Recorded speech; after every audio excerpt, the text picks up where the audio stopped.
হয় নমস্কাৰ।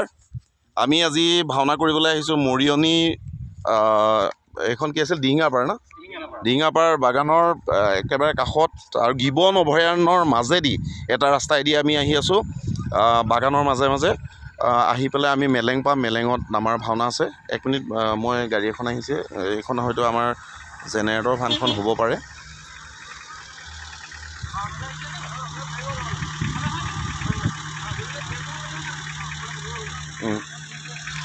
জেনেৰেটৰ ভানখন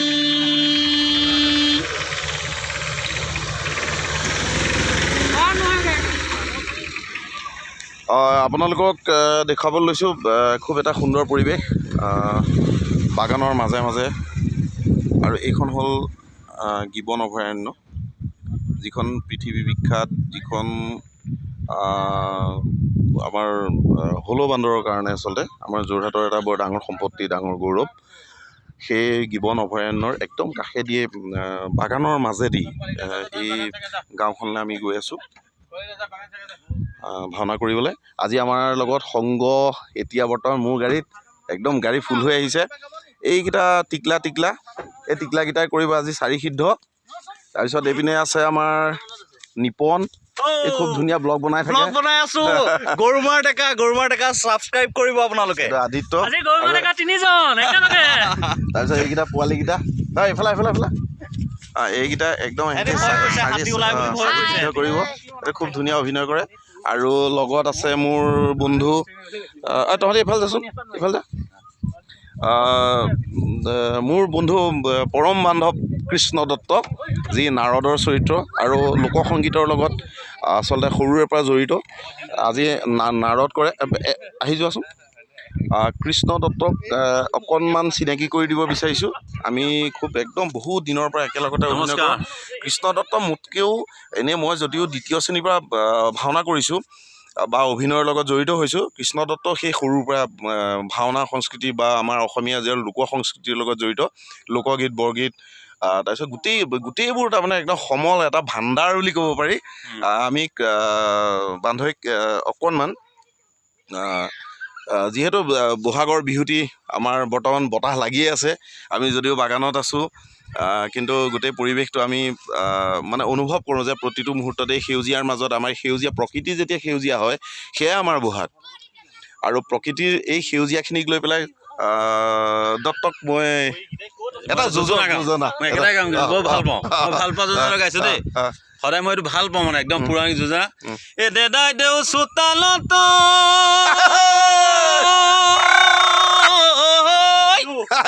এ ঢোলে গুমালে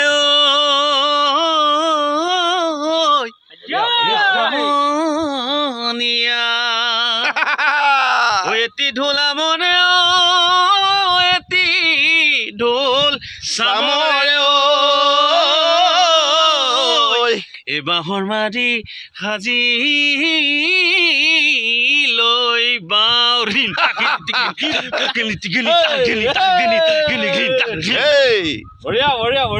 কৃষ্ণ দত্তক আৰু এটা অনুৰোধ জনাম, আজি নাৰদ চৰিত্ৰটো কৰিব। আৰু অসমৰ ভাওনা জগতৰ এজন শ্ৰেষ্ঠ নাৰদ। আৰু ইতিমধ্যে অসমৰ এতিয়ালৈকে বহুত প্ৰতিযোগিতামূলক ভাওনাত এতিয়ালৈকে বহুতবাৰ শ্ৰেষ্ঠত্ব অৰ্জন কৰিছে।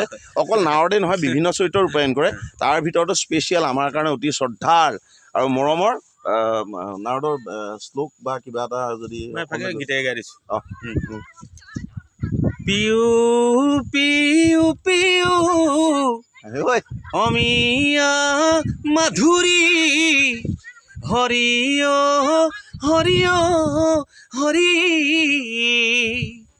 তোমাৰ চৰণে কৰোঁ প্ৰণাম মই মোৰ সমতি বুলি। নমস্কাৰ। সুন্দৰ সুন্দৰ সুন্দৰ। খুব মানে ভাল লগা আচলতে এই এনেকুৱা পৰিৱেশবোৰ সঁচাই অসমৰ প্ৰতিজন মানুহৰ আচলতে বুকুত, প্ৰতি ঘৰ মানুহৰ বুকুৰ লগত এটা সম্পৰ্ক, হিয়াৰ লগত এটা সম্পৰ্ক থকা হ'ল কি এই আমাৰ চাহ বাগান।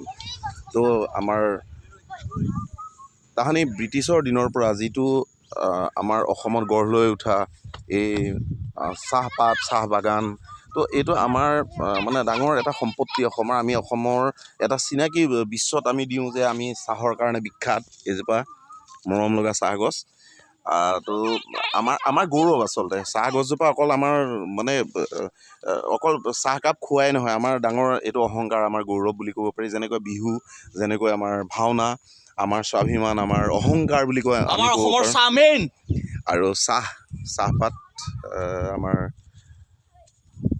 বহুত ডাঙৰ কথা বহুত গৰ্বৰ কথা আচলতে এইটো আৰু বাগানৰ লগত আকৌ মোৰ এটা সম্পৰ্ক আছে মোৰ জীৱনত যেতিয়া মই কেমেৰাৰ অভিনয় আৰম্ভ কৰিছিলোঁ তেতিয়া মোৰ প্ৰথমখন মেগা চিৰিয়েল আছিল জোনাকৰ বৰষুণ আমি আমছৈ বাগানত শ্বুটিং কৰিছিলোঁ হিমত চিংকাৰ বাগান আছিলে মোৰ জীৱনৰ মেমৰেবল টাইম সেইখিনি আচলতে পাহৰিব নোৱাৰোঁ কেতিয়াও আৰু সেইখিনি মোৰ এটা জীৱনৰ গতিপথত এই বাগানৰ আচলতে কি ক'ম আৰু সম্পৰ্ক বহুত গভীৰ জোনাকৰ বৰষুণৰ পিছত আকৌ এখন চিৰিয়েল কৰিছিলোঁ মই চামেলি মেমচাপ তাত মই বিৰচা মুণ্ডা কৰিছিলোঁ হেমন্ত বৰবৰা কৰিছিলোঁ মই জোনাকৰ বৰষুণত এই বাগানৰ লগত যিটো সম্পৰ্ক তাৰপিছত আকৌ সেই সম্পৰ্ক মই 4 মাহমান আকৌ মোৰ হেৰিয়াত ঢলাগুৰি তেলগৰম নুমলীগড় ৰিফাইনেৰীৰ ওচৰত তাত আছিলোঁ 3-4 মাহ মই শ্বুটিং কৰিছিলোঁ চামেলি মেমচাপৰ তো এটা বিৰাট ডাঙৰ সময় সেইকাৰণে মই মানে গাড়ীখন ৰখাই দিলোঁহি মানে মই বোলো বাগানখন পাৰ হৈ যাব নোৱাৰোঁ বাগানত মই কিবা এটা মানে লওঁ ভিডিঅ' এটা কৰোঁ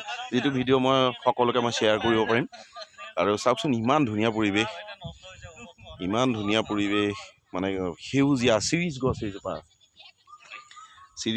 চিৰিজ গছ সেই তাহানি চামেলি মেমচাপ আব্দুল মজিদ কা মই বৰদেউতা বুলি মাতোঁ বৰদেউতা ইতিমধ্যে আমাৰ মাজত নাই যদিও বৰদেউতাৰ স্মৃতিবোৰ বৰদেউতাৰ সৃষ্টিৰাজি এতিয়া অসমত সদায় আছে সদায় থাকিব আমি ৰেডিঅ'ত তাহানিতে শুনা সৰুতে সেইবোৰ গান চামেলি মেমচাপৰ সেইবোৰতো আজিকালি ল'ৰা ছোৱালীয়ে গমেই নাপায় যে ৰেডিঅ' কি বস্তু বা ৰেডিঅ' কেনেকুৱা বস্তু আছিলে গতিকে আপোনালোকক আজি এই নিসিংহ অৱতাৰ ভাওনা ভাগৰ কৰিবলৈ অহাৰ এই যাত্ৰাপথত এইখিনি ভিডিঅ' আপোনালোকক মই শ্বেয়াৰ কৰিব বিচাৰিলোঁ আপোনালোকে নিশ্চয় আশা কৰোঁ ভাল পাব আৰু এই সেউজীয়াখিনি সদায় সেউজীয়া হৈ থাকক অসমৰ ৰাইজৰ মন প্ৰাণ সদায় সেউজীয়া হৈ থাকক তাকে কামনা কৰিছোঁ নিসিংহ প্ৰভুৰ শ্ৰীচৰণত প্ৰাৰ্থনা জনাইছোঁ যাতে সকলো সুখে শান্তিৰে খুব ভালকৈ থাকক সেইখিনি কৈ পেলাই ভাওনালৈ আগবাঢ়োঁ ধন্যবাদ